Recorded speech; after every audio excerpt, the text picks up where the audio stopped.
shot. And my dad went to Catholic school.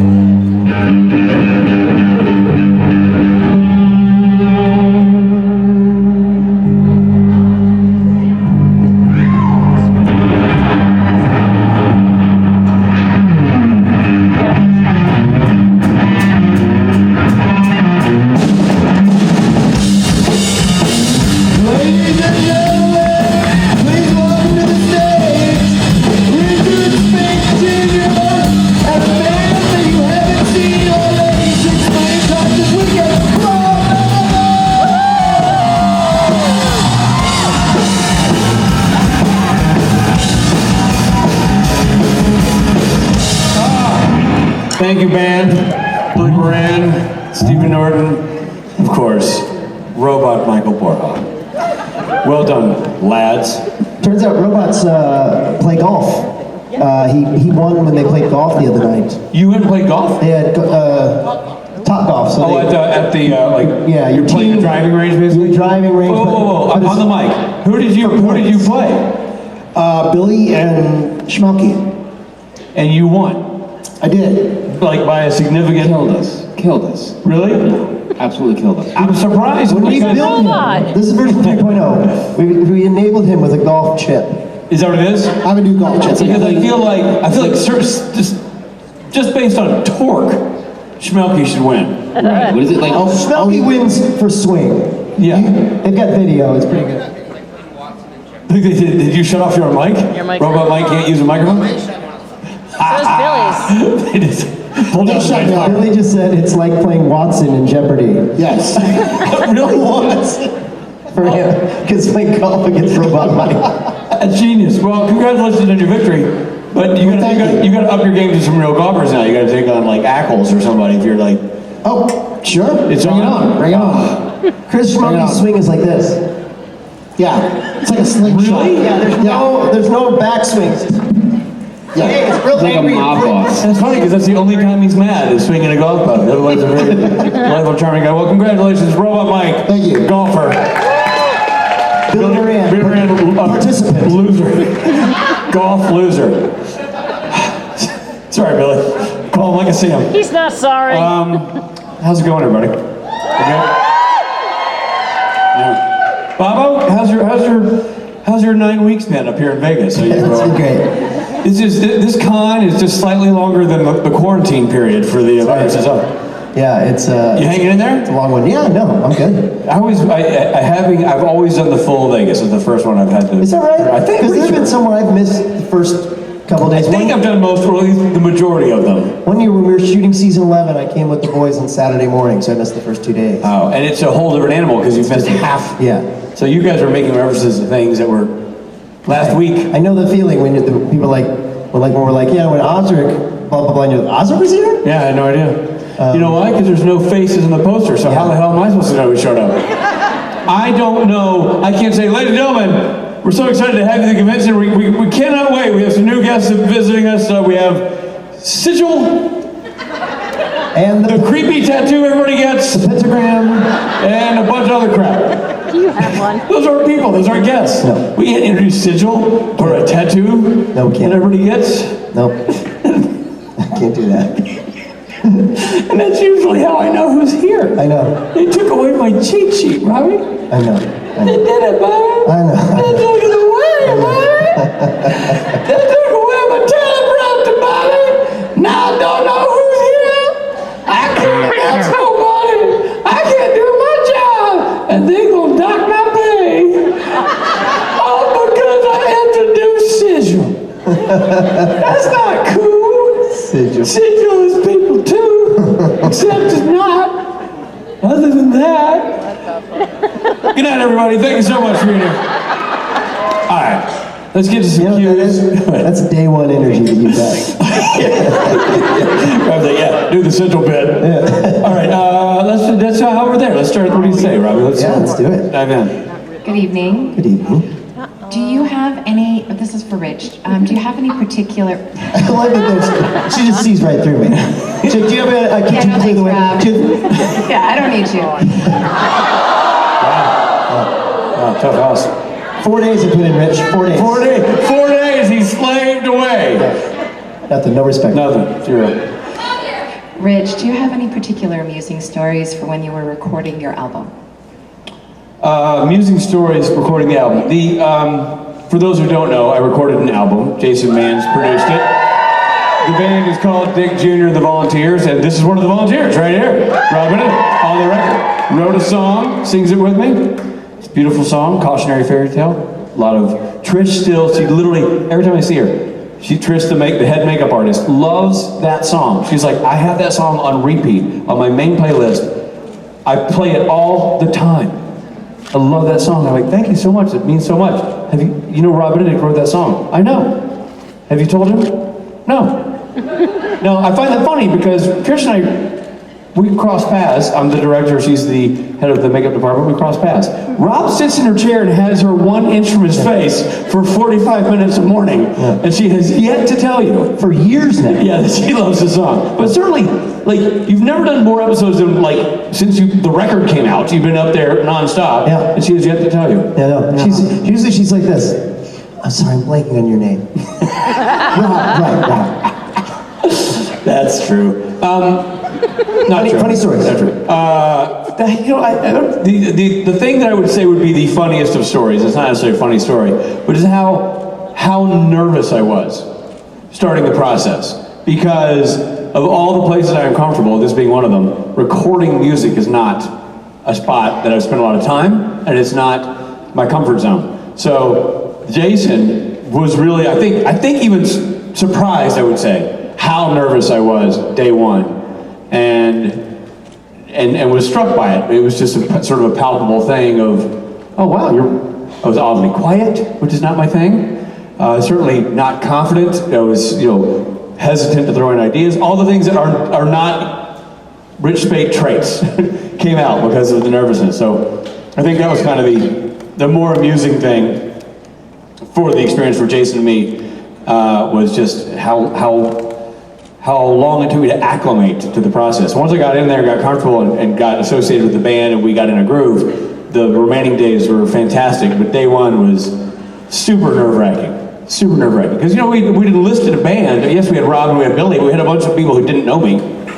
Some guys with station breaks who I know socially, but I'd never really worked with them musically. We're building this brand of music with them, and you realize, oh, I'm a good, here's the plan guy. But then I realized, here's the plan, and now I've got to sing the thing that I'm trying to describe the plan. That's a very vulnerable position to be in.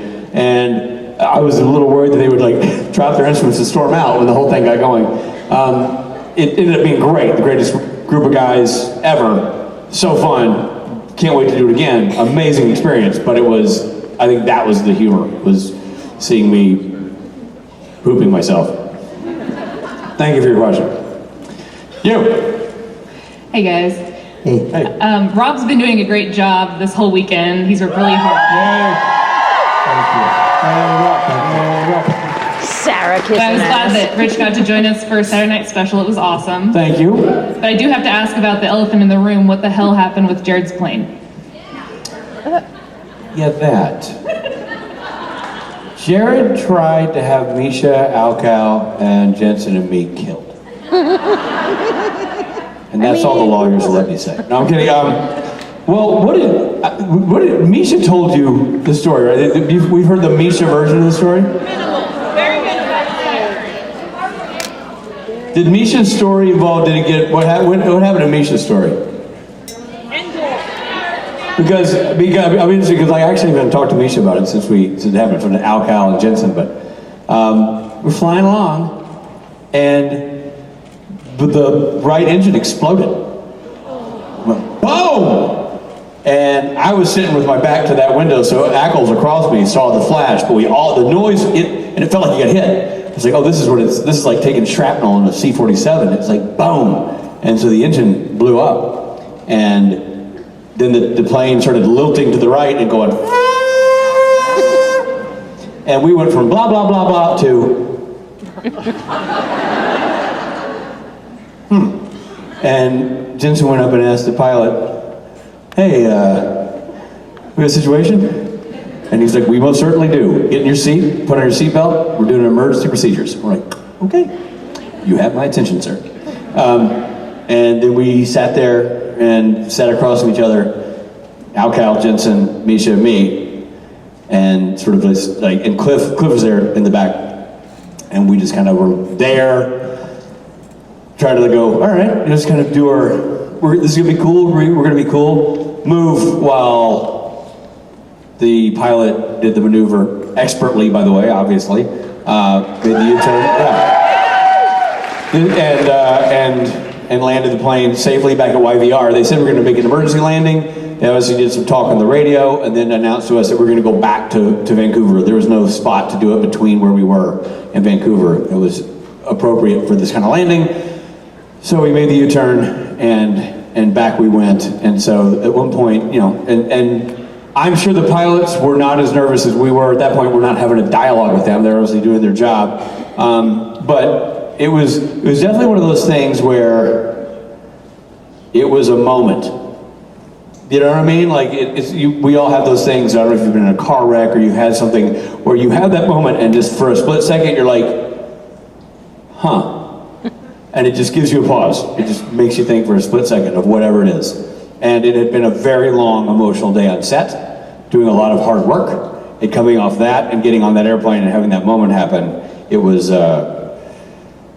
it just gave us all pause. And it was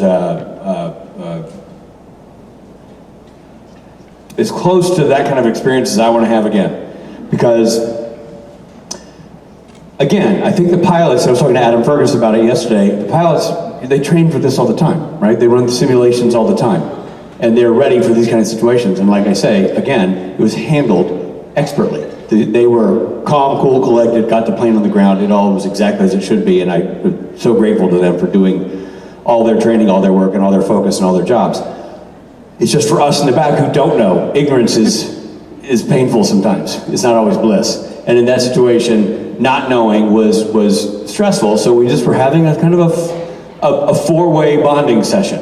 And there are funny elements to it in that, you know, we have sort of laughed about things that we said and did in that moment, but there was also maybe I'll just type up a text and be ready to hit send if this shit's gonna hit the ground. You know what I mean? That kind of energy. Which was, so it was just I'm glad I had that experience with those guys. If I'm gonna do that experience, if I'm gonna have that experience, I'm glad I was with four people with whom I've shared a lot, and for whom I have a tremendous amount of respect. The only bummer would be that the headline would be Jensen Ackles, Misha Collins, and friends died in a plane crash. And when you dug deeper into the article, it would say Alex Calvert and Rob Benedict were also on the plane. And even in death, they would confuse us. Yeah, I mean, I feel like I tell that story and it sounds really serious, but I think that's only because I'm rarely serious. At the end of the day, it was an experience. I'm glad we had the experience. You know, there was a moment where when we got off the plane, there was a decision to be made, like, what are we doing now? Are we going back? Are we not? Are we getting on another plane?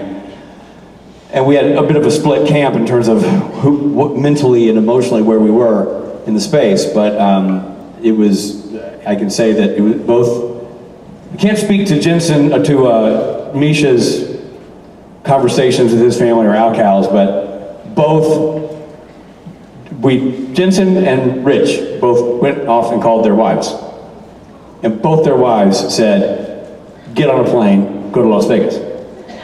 Because, separately, both our wives said, I called my wife. Get back on the horse. Yeah, I called my wife and she said, what are you gonna do? I told her the whole story.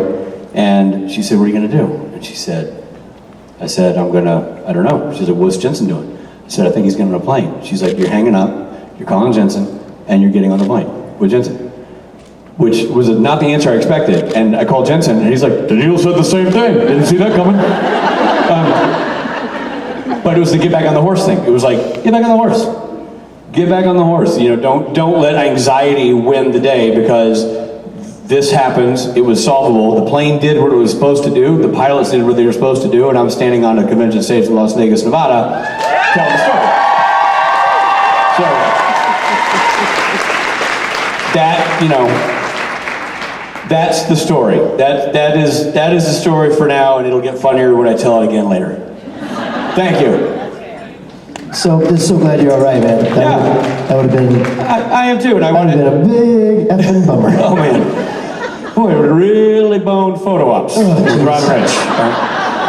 And you know, again, I will say, I know a lot of times Robbie and I'll stand on stage and we'll tip our caps to teachers. We'll tip our caps to people who wear the uniform that serves our nation and the allied nations. We love to call out first responders of every stripe. And I'd like to take this opportunity to thank all the responsible people who fly us all over the globe for doing all the research, all the training that it takes. Because we came off the plane and we were all having a calming beverage. All reports say that it was a very, very healthy Healthy beverage. Healthy pour. Well, we got pour. it. We got it out, and Ackles was like,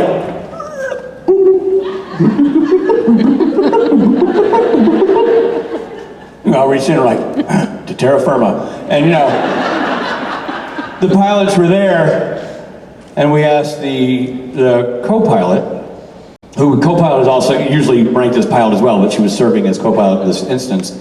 I'm like, has that ever happened before? She says, no, I've never had that happen on that plane. I said, but in simulations, you always train for that. She goes, and in simulations, we train for it, and it's not just that. In simulation, that engine goes, pressure drops, landing gear won't come down. Like, we deal with multiple things in a simulation. So she goes, even though you never wanted to have in real life, this was one problem with two people dealing with it. You can do that. So, you know, the simulations that they go through are far worse than most of the events that really occur. Anyway, if you are in the air traffic or piloting field, thank you for keeping us in the air, all of us, all over the world every day. I appreciate it very much. All right, where are we? Over here? Yo. Hi, handsome lads. How are you? Good. You think we got a shot, Bobby?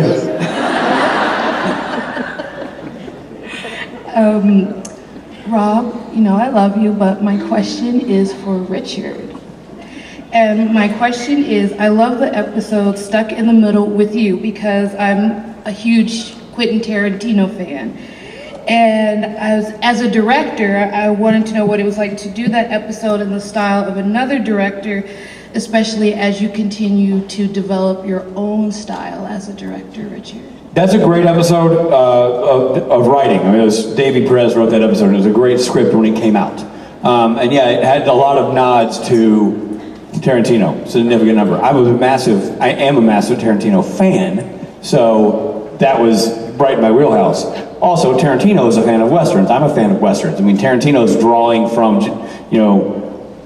every director, anybody, every painter, Rob is a songwriter, they're pulling, you're influenced, right? You're pulling from the people that you've listened to, watched, studied, loved. You pull from them. So it was, I felt very comfortable leaning into the design that Davey had set forth. That was a Tarantino-esque design, and even going beyond that and kind of adding a sort of a Sergio Leone vibe to it, because to me the whole thing felt like a Western. The whole what it wasn't Tarantino-ish, what wasn't the diner, what wasn't the slow motion walk, what wasn't the Pulp Fiction references, all felt to me very Western. Ramiel coming in the barn. So I had a great time playing with that. I used split diopters, which hold two things in focus at once, which is like if you watch a Clint Eastwood spaghetti Western and you can see Clint and you can see the horse in the back, that requires a special filter. I used those kind of filters in the show so I could have the stopwatch be big in frame while having Ramiel also in focus behind it. I did that for Jared lighting the lighter on his leg, where you can see Ramiel and you can see the lighter in frame. Those are all sort of old Western techniques. And we did the score. It was very Ennio Morricone because of that. They did a very sort of Western-y score for that episode specifically to match that style. And so it was great to have everybody on board leaning into what that style should be. It was an incredibly challenging episode because it was only my second episode. And every episode is challenging anyway, but certainly when you're brand new, that was massive because I had to do a lot of things twice. Because things overlapped and it was different perspectives, I had to do a lot of bits twice. I would do Sam talking to Mary and do that scene. Then I'd leap over here and I got to get Cass and Dean, but I got to get Sam and Mary doing this into their scene there, so it dovetails. When we jump back to it, we as an audience know, oh, this is what, while that was happening, this was happening. So I had to do more than one thing at a time in most of these scenes, and I found it very challenging. It was very challenging, but I felt like it was also incredibly rewarding. I'm very proud of that episode, and I love the fact that I was given the opportunity to play with that style. Thank you. You're good. Yep. Hi, my question is for the both of you. You have done a lot of cons over the years and a lot of photo ops over the years. So my multi-part question is, after a day of photo ops, do you ever ask to look back and click through some of the funny poses you did? Or, 6 months or 2 years down the line, do you ever think, oh my gosh, remember when I was wearing a clown nose and toasting a beer or anything like that? Any fun photo op memories? Well, I think most of those, we wouldn't have them to click through because we don't have the photo ops ourselves, but I think that happens to us more when we're doing autographs and somebody walks up with a photo and says, please sign this, and you go, son of a gun, what the hell am I doing? Or why was I wearing that, or crap, or whatever. Yeah, a lot of times Rich will come over to me in my autograph too and be like, Robbie, remember this? We have evidence, unfortunately, of things we've done in photo ops. So in that way, it's fun when people. The photo op is not for us. The photo op is for you guys. The photo op is a you're here, you're having an experience, and it's a moment, keepsake for you guys to go home. And so that's why we try to make them as fun and do this up to a certain point. What is fun for you guys? So I don't necessarily reflect on it per se, because it's not my experience. We're helping create an experience for somebody else. That said, there's always a couple that stick in our brain. Yeah. Usually ones that we would think were beyond, across the line. Terrible. Sorts. Asked to do things. Maybe, and this is a story I've told before. You're welcome. But I love this story. I was asked by a young lady to do a certain pose, and she was very polite about it. Kind enough to have an image for me to reference. Like, I would like to do this pose. And I looked at it and I said, I can't do that. That's no. I'm sorry. And she was very understood, very kind about my rejection, and I felt bad, but it was way too much for me to do. My favorite part of that story is the image she showed me was her and Misha doing that pose. So that was.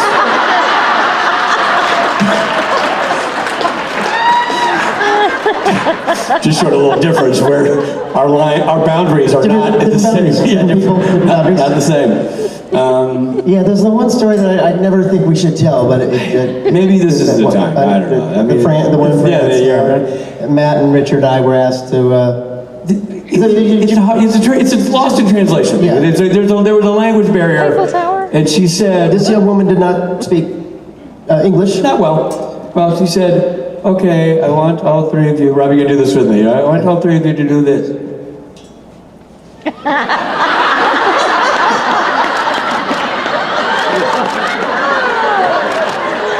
Matt, Rich, and I are crying with laughter. We're going, wait. And we're like, what? You want us to what? What do you want us to do? She's like, And I'm like, I'm not really doing. And she was looking at us confused why we didn't, and she goes, you're tired. You're yawning. We are all dirty. And we're like, we're tired. And at that point, we literally started laughing so hard that we could barely do it. And the woman still to this day, unless she's watching a clip of this video, has no idea what the hell was wrong with us. Because we never said, we thought you wanted us to simulate taking on two dudes.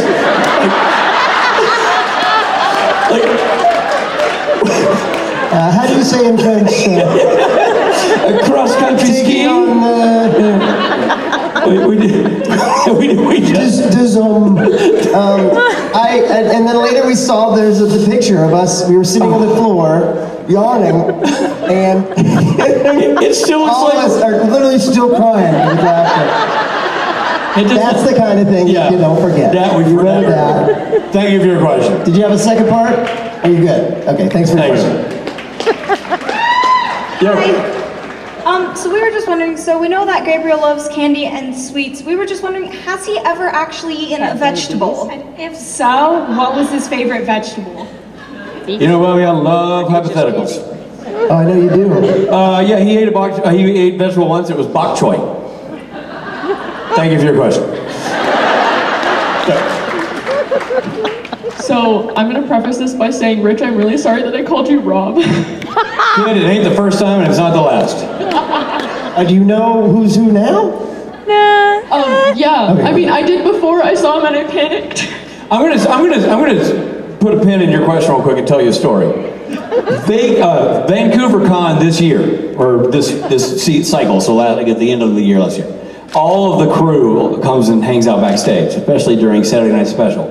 And there's a couple of crew guys who were day call guys. They're not crew members I knew well, and they don't know the show well. But I'm standing backstage, and they're hammered. Rob and the band are up here playing. We have big screens on either side, obviously, we can see the show backstage.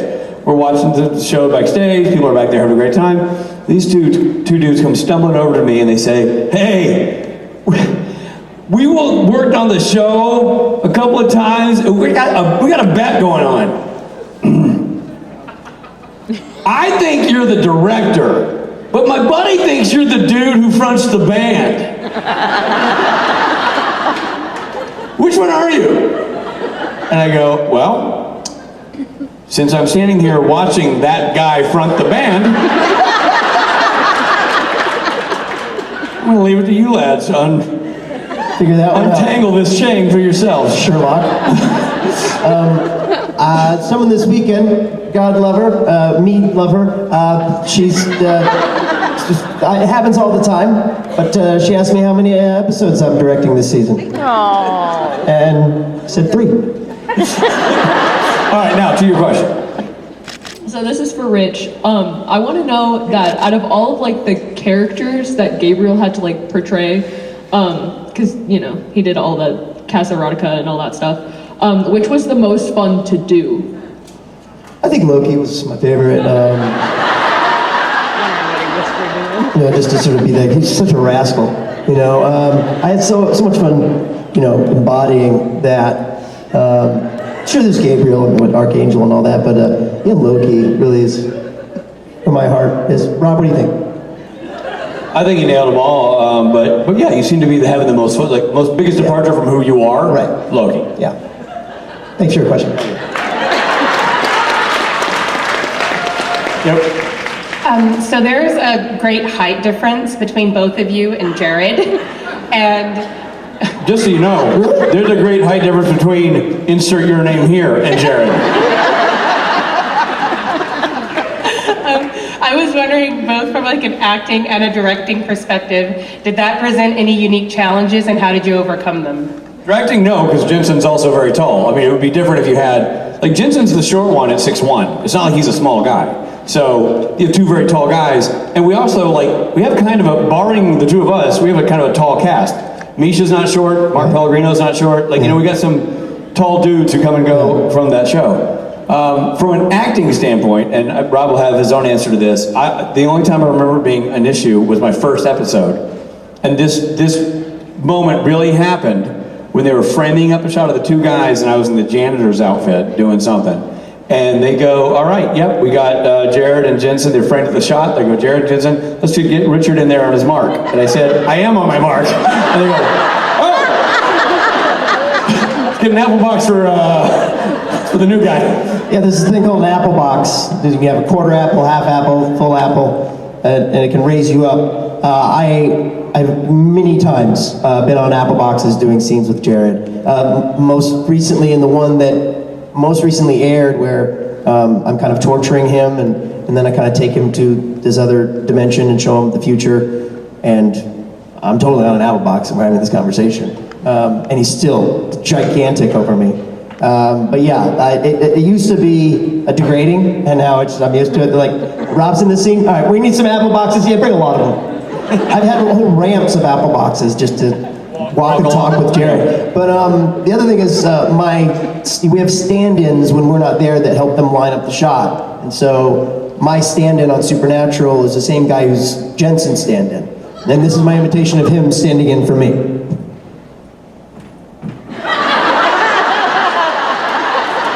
Yep.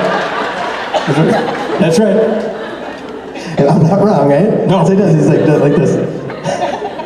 He's saying it. Yeah, that's so funny. Anyway, thank you for your question. You. Hi. Okay. So my question is for both of you. But I remember when Rich wasn't here, Rob was saying that Rich was more like a dad kind of between you two, and that Rob is more like a 13-year-old boy. And so I was wondering, between like when you guys go out and stuff, what are one of the things that Rob thought was a good idea and Rich turned you down?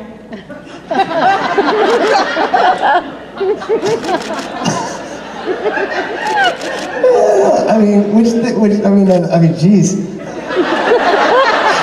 Which time? Which thing? We can always go to my favorite, which was San Diego Comic-Con. I mean, yeah. I'm a sucker for that one. It's not that I wanted to do something you didn't want to do. It was more... You did something I acted irrationally and I shouldn't have. Rob got super emotional about something at a party. I was a little bit. He had some adult beverages. Beverages, too many. And I was overserved. He was overserved.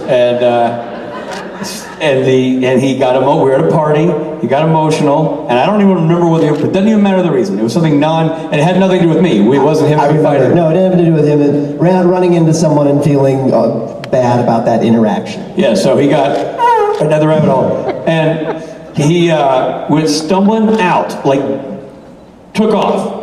And I was looking for a while, I was just hanging out, figuring like he was there somewhere, like, where the hell? And I'm like, what the hell? Where's Rob? I started asking people, did you see Rob? No? God damn it. All right, I went downstairs and, looking around, I'm like, oh crap. And the bouncer's like, you looking for a little guy kind of stumbling? I'm like, yeah. Like, he took off. Didn't seem right. Seemed upset. I mean, truly, the guy's like, I'm like, yeah, that tracks. Yeah, that's the one. That's the guy. That's my guy. So I was like, crap. And I'm like, and so I finally call him. I'm like, Rob, I screwed up, Rich. What's wrong? I got screwed up. They treated me badly. I got mad. I walked out. I'm lost, Rich. I don't know where I am. Oh, Christ. All right. Well, where are you? I don't know. One of the streets of this town, whatever town this is. San Diego, Robert Comic-Con. I know. Well, hail a cab. I know exactly. Do I do that? This is pre-Uber. Pre-Uber. Yeah. And he's like, I'm like, well, do you see a cab? Yeah. They're not stopping, Rich. Nobody's stopping. Nobody cares. I'm like, are you hailing the cab? Is your arm up? Well, no. Well, they're not going to read your mind, Rob. You got to hail the cab. Roger that. Raise your arm. Is your arm up? It's up, Rich. It's up. There's no cab. Here comes the cab. It sees my arm, Rich. It's pulling over, Rich. It's pulling over. I'm like, okay, that's what they do. Get in the car. Okay. What do I say to the guy? Tell him where you're going. I don't know where I'm going, Rich. I don't know where I am. I don't know where I'm going. Put me on speakerphone. Cab driver? Yeah. Can you take him to blah, blah, blah, Hard Rock Cafe? Okay. I think you got it, Rich. I'm like, okay, good. Just call me when you get here. Okay. Wait. Gets to the venue. Gets out of the cab. I'm in, Rich. I just want to go back to the hotel. I'm like, all right, we'll get the cab back to the hotel. By the way, where were you? Cab driver, where did you pick him up? And he told me the name of where he picked him up. Rob had been at the fucking hotel. Rob walked over to the hotel.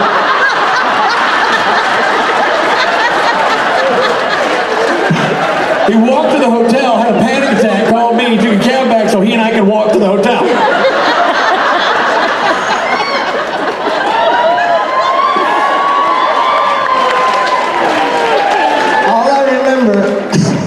Is the next morning finding the cab receipt and going, when did I take a cab?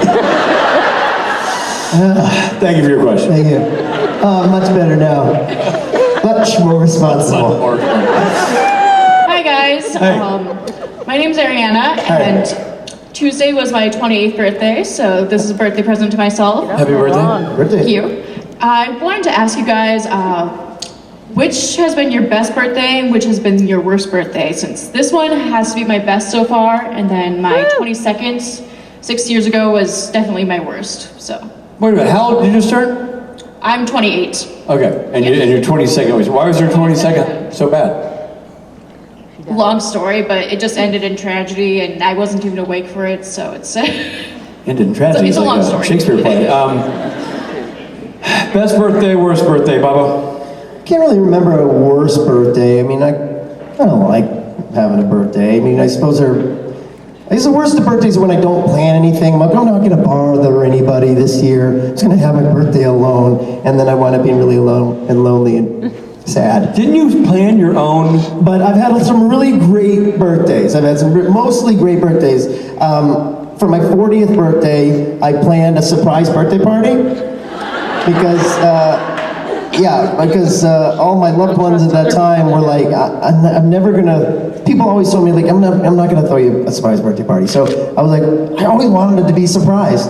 So I sent out invitations and said, so here's the deal. This is a surprise birthday party for me. You come to my house at 7.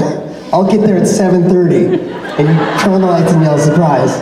And sure enough, they did it. Like 60 people in my house. I walked in the door. Surprise! I'm like, what? You guys? Boy, this is crazy. What? You're here? So that was pretty great. And another highlighted birthday was my 21st. My roommates at the time, this has never happened since. The doorbell rang. There were a whole bunch of people over at our apartment having a party, and my roommate's like, Rob, the cops are here. I was like, oh, Jesus. He was like, well, you want to talk to him? I was like, all right. I go, it's just a lady cop, and she says, what's going on? I said, it's my birthday, and she's like, I need to come in. I'm like, what? All right. She gets a chair and need you to sit down in the chair. I'm like, oh boy, no. And yeah, that happened. She wasn't actually a police. She wasn't a peace officer? No. Yeah, it was super embarrassing, but it was memorable. Yeah. But yeah, my own surprise birthday party for myself. I guess that's my best. That's a great story, man. Worst birthday, and this is a reach. For whatever reason, I was bummed about turning 25. I have no idea why. As I look back on that, it's an asinine thing. I have no idea why that bummed me out. I just felt like I was leaving the 18 to 24 fill-out form bracket. So, I could no longer claim to be a child, or like I was in the 25 to 34 bracket, and that was it. Best birthday. This is where I get like serious. My best birthday is every birthday I have, because the other option ain't so great. And I don't know if I'm sure you've had this. I've had friends get sick. I've had friends. I just turned 50 last year, and people are like, oh, you're getting older. I'm like, yeah, motherfucker, and it beats the other choice. I love chalking up experiences, putting them in my back pocket, and keep cruising down the road. And the other option, I've had friends who didn't make 50, and I have friends who won't make 50, and I have friends who didn't make 30. And so I just try to keep in perspective the gifts I've been given, the health that I have, and the experiences that I'm getting to have. I'm blessed with a fabulous family. I'm getting to watch my kids get older. I enjoy that journey tremendously. So I've got a front row seat for a great life. I'm happy to be a part of it, and I don't mind getting older watching it play out. Thank you. You said you have friends that won't make 50. Is there something you know that I don't? I can't tell you. Spoiler alert. Oh no. Let's just say savor these next few months. Hi guys, so my question is for Rob. I know, surprising, right? So in your first episode when you meet the boys, one of your lines is, I'm a god, I'm a cruel, capricious god. So we see that now, and so I'm just wondering if that was always the story arc, or just that line was a happy accident. It's fun to go back now and look at some of those early episodes and go like, oh, I wonder, to think of me as God at that time, But I have to ask Eric Kripke that question because I don't know the answer to that. I only knew at the end of season 5, Swan Song, that I was God. What's happening? What is going on?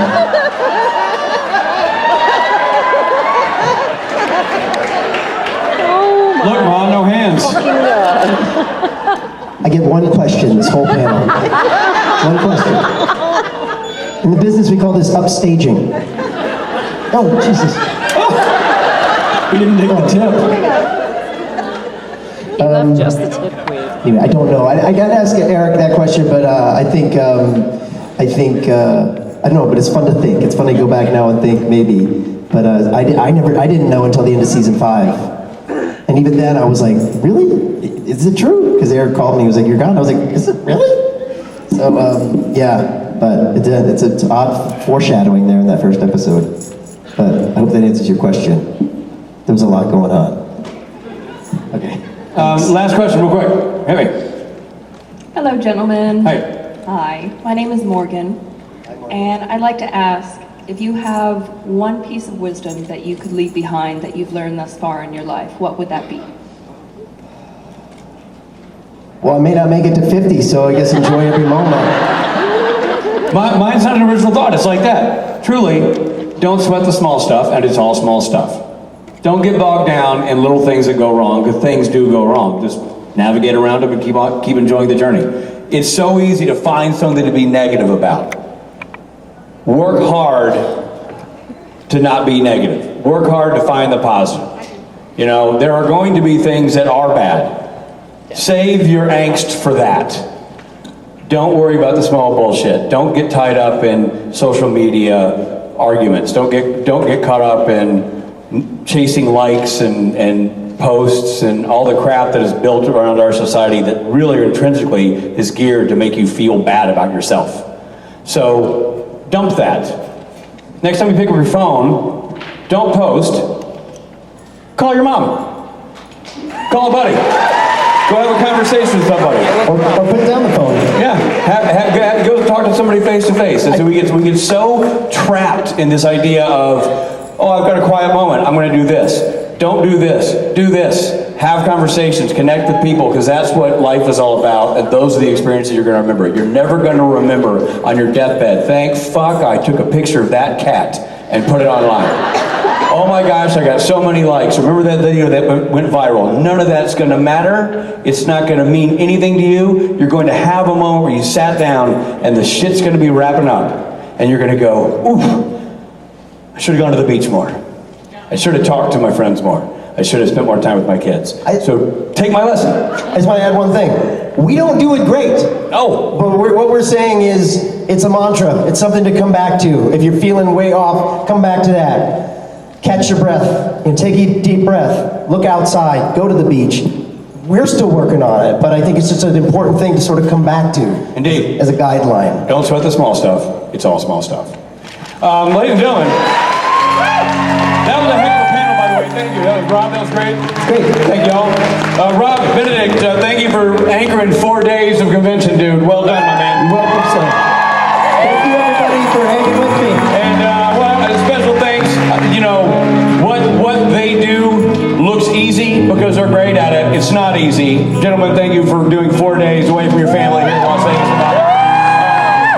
What we're going to do now is we're going to do what we always do. Rob, you're simply going to do what we always do. We always do this song to sing us out. If you've never been to a convention and you don't know this song, Hey, you suck. enjoy it. And if you know it, sing it with us, all right? Here we go, boys.